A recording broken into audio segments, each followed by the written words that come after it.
आज है 27 जनवरी 2024 का करंट अफेयर। पहला क्वेश्चन है कि अंतर्राष्ट्रीय सीमा शुल्क दिवस कब मनाया गया। तो ये मनाया गया है 26 जनवरी को। कब मनाया गया है? 26 जनवरी को। यह दिन WCO की स्थापना की याद दिलाता है और सीमा पार व्यापार संचालन को सुचारू बनाने में सीमा शुल्क के महत्व पर प्रकाश डालता है। अंतर्राष्ट्रीय सीमा शुल्क दिवस 2024 की थीम है customs engaging traditional and new partner with purpose. 1 जनवरी को DRDO का 66 स्थापना दिवस मनाया गया।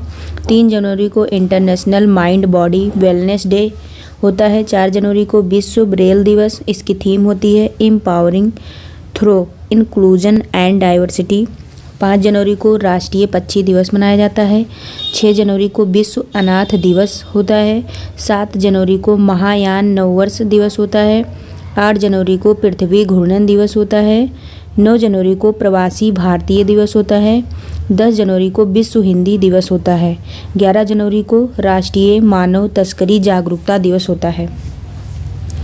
11 जनवरी को राष्ट्रीय मानव तस्करी जागरूकता दिवस होता है। फिर 12 जनवरी को राष्ट्रीय युवा दिवस होता है। 15 जनवरी को भारतीय सेना दिवस, इसकी थीम होती है इन सर्विस ऑफ नेशन। 16 जनवरी राष्ट्रीय स्टार्टअप दिवस मनाया जाता है। 19 जनवरी को कोक बोरोग दिवस होता है। 20 जनवरी को पेंगुइन जागरूकता दिवस मनाया जाता है और 23 जनवरी को पराक्रम दिवस होता है। 24 जनवरी को राष्ट्रीय बालिका दिवस होता है और अंतर्राष्ट्रीय शिक्षा दिवस भी होता है। इसकी थीम होती है अस्थायी शांति के लिए सीखना, मतलब लर्निंग फॉर लास्टिंग पीस। 25 जनवरी को होता है राष्ट्रीय मतदाता दिवस और राष्ट्रीय पर्यटन दिवस। सेकंड क्वेश्चन है कि भारत, फ्रांस और किस देश ने अरब सागर के ऊपर डेजर्ट नाइट हवाई अभ्यास किया है। तो ये इसका आंसर क्या हो जाएगा? UAE। डेजर्ट नाइट का मुख्य फोकस भाग लेने वाले देशों की वायुसेनाओं के बीच तालमेल और अंतर संचालनीयता को बढ़ाना था। इस अभ्यास का उद्देश्य परिचालन रणनीति की साझा समझ को बढ़ावा देना और जटिल हवाई परिदृश्यों में समन्वय को बढ़ाना है। भारत सरकार UAE के भारत पार्क बनाने की योजना बना रही है। भारत और UAE के बीच डेजर्ट साइक्लोन 2024 सैन्य अभ्यास राजस्थान के थार में आयोजित किया गया। प्रधानमंत्री नरेंद्र मोदी जी अबू धाबी में BAPS हिंदू मंदिर का उद्घाटन करेंगे। दुनिया के सबसे बड़े सिंगल साइट सौर ऊर्जा संयंत्र का उद्घाटन UAE में किया जाएगा। फिर थर्ड क्वेश्चन है कि गृह मंत्री अमित शाह ने कहाँ वर्चुअल मोड से बसों का उद्घाटन किया है। तो ये हो जाएगा जम्मू कश्मीर। भारतीय वायुसेना ने जम्मू कश्मीर में ऑपरेशन सर्वशक्ति लॉन्च किया। PM विश्वकर्मा योजना लागू करने वाला पहला केंद्र शासित प्रदेश जम्मू कश्मीर बना है। अटल डुल्लू को जम्मू कश्मीर का मुख्य सचिव नियुक्त किया गया। जम्मू कश्मीर के किश्तवाड़ जिले के केसर को GI टैग मिला। फिर हम 4th नंबर का क्वेश्चन देखते हैं। 4th नंबर का क्वेश्चन है कि किस नेशनल पार्क में दुर्लभ गोल्डन टाइगर देखा गया। तो ये काजीरंगा नेशनल पार्क में देखा गया। तो असम के मुख्यमंत्री हेमंत बिस्वा ने अपने सोशल मीडिया अकाउंट्स X पर हाल ही में काजीरंगा नेशनल पार्क में दिखाई दिए एक गोल्डन बाघ की तस्वीर साझा की है। दुनिया भर में गोल्डन टाइगर की आबादी 30 से भी कम है। असम के राज्य परिवहन निगम ने भारत की पहली 100% इलेक्ट्रिक बाइक टैक्सी शुरू की है। उल्फा गुट और असम सरकार के बीच त्रिपक्षीय समझौता हुआ है। 8वां Brahmaputra valley film festival Guwahati में हुआ। अमृत वृक्ष आंदोलन के लिए असम के मुख्यमंत्री को गिनीज वर्ल्ड रिकॉर्ड प्रमाण पत्र प्राप्त हुआ।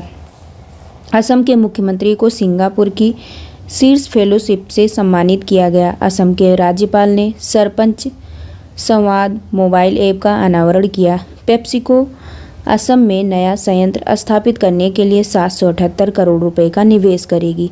असम सरकार बहुविवाह पर प्रतिबंध लगाने के लिए राज्य विधानसभा में विधेयक पेश करेगी। अब हम 5वां क्वेश्चन देखते हैं। 5वां नंबर का क्वेश्चन है कि आईसीसी ने किस भारतीय खिलाड़ी को पुरुष one day cricketer of the year 2023 घोषित किया है? तो ये विराट कोहली को। ऑस्ट्रेलिया के खिलाड़ी Usman Khawaja Test cricketer of the year बने हैं। सूर्य कुमार यादव ने सर्वश्रेष्ठ टी20 क्रिकेटर का अवार्ड जीता।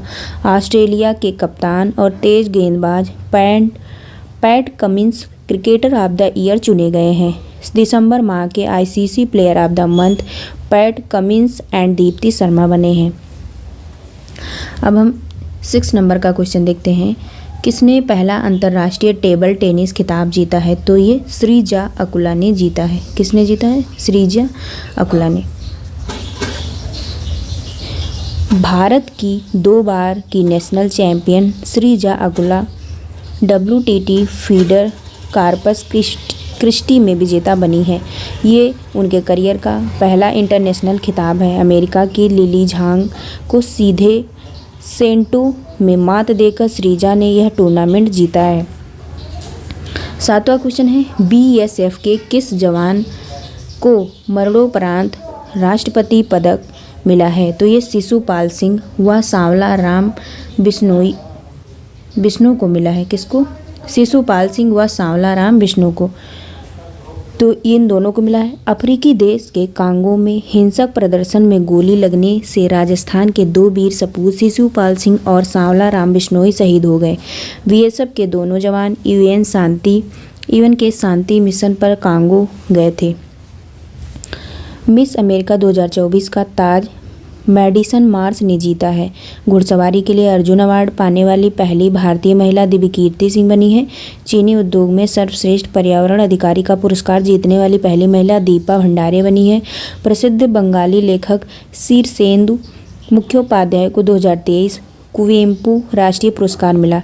MS स्वामीनाथन पुरस्कार से BR कंबोज को सम्मानित किया गया।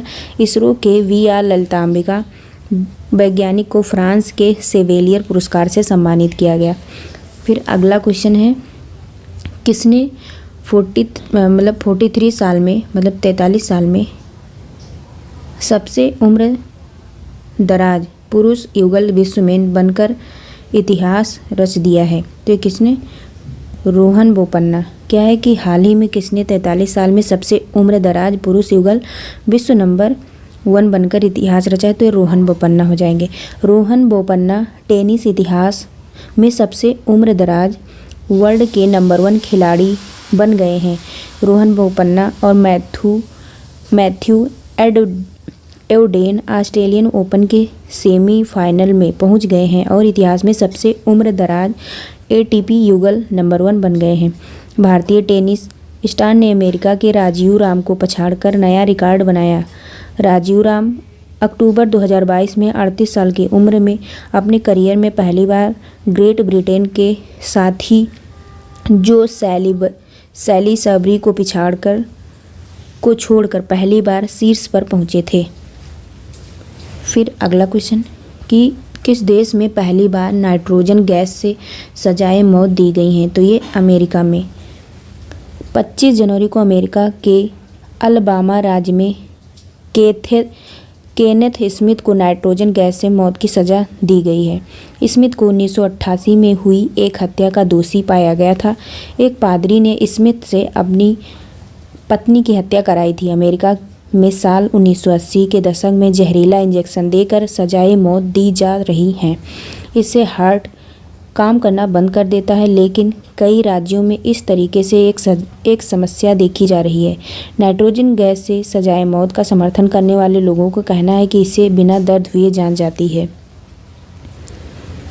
स्टार्टअप फंडिंग वैश्विक रैंकिंग 2023 में अमेरिका शीर्ष पर रहा। भारत और अमेरिका के बीच संयुक्त अभ्यास वज्र प्रहार उमरोई मेघालय में हुआ है। फिनटेक यूनिकॉर्न के मामले में USA शीर्ष पर रहा। भारत के बाहर डॉक्टर भीमराव अंबेडकर की सबसे बड़ी प्रतिमा का अनावरण मैरीलैंड अमेरिका में किया गया। भारत के बाहर दुनिया के सबसे बड़े हिंदू मंदिर का उद्घाटन न्यू जर्सी में किया गया। फिर है अगला क्वेश्चन, किसने शतरंज में 4 बार की महिला विश्व चैंपियन चीन की वेन नजू को हराया? तो ये आर प्रज्ञानंद हो जाएंगी। तो विश्वनाथ आनंद को पीछे छोड़कर भारत के नंबर 1 शतरंज खिलाड़ी आर प्रज्ञानंद बने हैं। टाटा स्टील शतरंज टूर्नामेंट अभी नीदरलैंड में चल रहा है। ये पुरुष और महिला दोनों खिलाड़ियों के लिए होता है।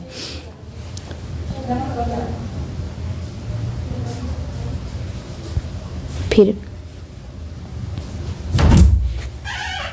ये दोनों के लिए होता है। फिर है 11 नंबर का क्वेश्चन, साइकिलिंग वेलोड्रोम में लड़कियों की करीन दौड़ में बिमला माचरा में कौन सा पदक जीता है? तो ये स्वर्ण पदक। फिर अगला क्वेश्चन है, किसने गणतंत्र दिवस परेड का नेतृत्व किया है? तो ये भवनेश कुमार। फिर अगला क्वेश्चन है कि थाई पुसम त्यौहार कहाँ मनाया गया? तो ये तमिलनाडु में। तमिलनाडु में थाई पुसम त्यौहार शुरू हो गया है। इस उत्सव में भगवान मुरुगन की पूजा की जाती है, जो शिव और पार्वती के छोटे पुत्र कार्तिकेय माने जाते हैं। ये उत्सव हर साल उत्तर भारत के सौर कैलेंडर के रूप के अनुसार मकर महीने के साथ शुरू होता है। थाई पुसम उत्सव पूर्णिमा में शुरू होकर 10 दिनों तक चलता है। हुंडई और आईआईटी मद्रास तमिलनाडु में हाइड्रोजन इनोवेशन वैली स्थापित करेंगे। टाटा पावर ने तमिलनाडु में 70,000 करोड़ रुपए के निवेश की घोषणा की है। फिर टाटा पावर ने तमिलनाडु में 70,000 करोड़ के निवेश की घोषणा की है। भारत का पहला तिलापिया पार्वोवायरस तमिलनाडु में रिपोर्ट किया गया। स्ट्रीट चाइल्ड क्रिकेट विश्व कप चेन्नई में आयोजित किया जाएगा। तमिलनाडु के सलेम सागो को जीआई टैग मिला है। तमिलनाडु के मुख्यमंत्री ने स्कूलों के लिए विस्तारित नाश्ता योजना शुरू की। तमिलनाडु सरकार India centre for advanced manufacturing स्थापित करने की योजना बना रही है। तमिलनाडु के मुख्यमंत्री ने दक्षिण पूर्व एशिया के सबसे बड़े अलवड़ीकरण संयंत्र की आधारशिला रखी है। भारत में चेन्नई में पहली बार night street racing circuit launch किया गया। फिर हम 14 नंबर का क्वेश्चन देखते हैं, भारत का दूसरा BLF संचार स्टेशन कहाँ बनेगा? तो ये तेलंगाना में बनेगा। तेलंगाना के बारे में देखेंगे। तेलंगाना का विकाराबाद जिला 2027 तक भारत के दूसरे बहुत कम आवृत्ति मतलब BALF संचार स्टेशन की मेजबानी करने के लिए तैयार है। यह जहाज़ों और पनडुब्बियों के साथ नौसैनिक संचार के लिए महत्वपूर्ण है। पहला तमिलनाडु के तिरुनेलवेली जिले के विजयनारायणम में INS कट्टाबोम्मन है जो 1990 में शुरू किया गया था। सिमलीपाल टाइगर रिजर्व दुनिया में जंगली बाघों का एकमात्र घर है।